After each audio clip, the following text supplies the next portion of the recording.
สวัสดีตอนแรกจ้าเดี๋ยวจะพามาตักคำบักท่านนะจ๊ะตักเห็ด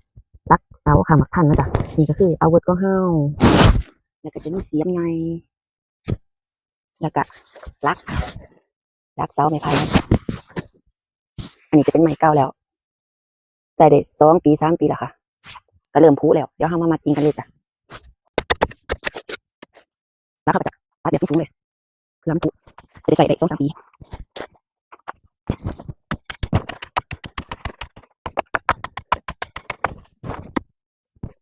ส่วนเสียบเขาก็จะเอาผ้าเยอะค่ะผ้าเยอะสร้างเอาค่ะผ้าเยอะก็ตัดหาตำแหน่งที่เหมาะสมจะเข้ามัดไว้ก่อนเสาอีกรอบนึงค่อยมามัดอีกด้านหลังแล้วก็ให้ดูเวลาลงมาเสียบมันจะดูดขึ้นต้องมัด2 จุดรอบเสาจ้ะเสร็จแล้วนี่จะได้ประมาณนี้เลยเดี๋ยวเอาให้นี่